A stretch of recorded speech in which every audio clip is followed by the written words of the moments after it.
Welcome to Sociology Vibes, where we simplify challenging ideas into easy to understand insights. Today, our focus is on the sociological explanations of cultural relativism and xenocentrism. Cultural relativism is the idea and practice of understanding cultural values, beliefs, and norms from their perspectives rather than our own. For example, a person who identifies with a culture in which people eat with forks, knives, and spoons might find it odd that there are cultures in which people eat all of their food, not just some, with their hands. Rather than engaging in ethnocentrism or passing negative judgment on this practice, asking the question, why do they do that, and attempting to understand this cultural norm illustrates cultural relativism.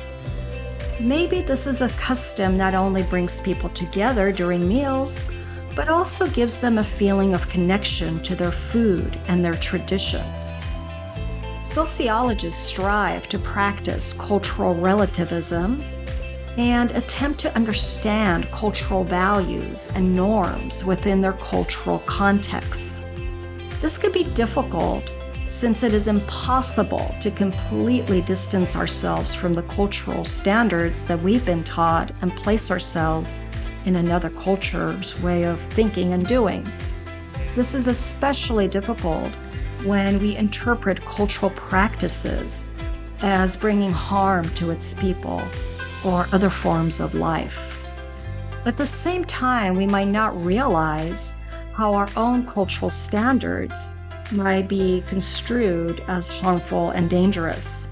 For example, abortion, capital punishment, which is the death penalty, corporal punishment, which is spanking, and prison life sentences without parole are a few examples of cultural American practices that have been criticized and condemned. While cultural relativism is about keeping an open mind, xenocentrism is taking the perspective that another cultural's values, beliefs, or norms are superior to one's own culture. Returning to the example of eating with hands, one might interpret this cultural norm as a respectful and an admirable act, connecting with the earth and practicing sustainability. They might experience negative thoughts and anger toward their own culture and its abuse of natural resources and plastics that damage the natural environment and health. As this person learns more about this culture, they might begin to think, wow, everything here is so much better than back home. Xenocentrism involves making negative judgments towards one's culture based on another culture's standards. Values, beliefs, and norms around food aren't the only examples. People raised in individualistic cultures might come to see collectivist cultures as better. Religious beliefs and rituals are another example. This treatment and cultural norms regarding animals, children, aging people, and prisoners, as well as cultural values and norms around the delivery of education and healthcare, are more examples of how people might practice xenocentrism and begin to view their cultural identity as inferior. Cultural relativism is about putting on our critical thinking hats and examining cultures through their lenses. Similarly, falling into xenocentrism can be easy when we place another culture on a pedestal without practicing cultural relativism toward our own culture. Just as there is no perfect way of doing things or being, no culture is inferior or superior. Every culture is unique and diverse. This does not mean that we must agree with or condemn cultural practices.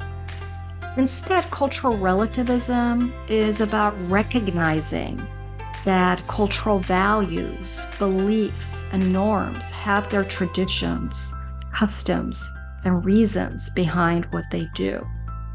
Asking questions such as, what is the function of this? Or what purpose does this serve? What's the meaning of this? Or why does this exist? And what can I discover or learn?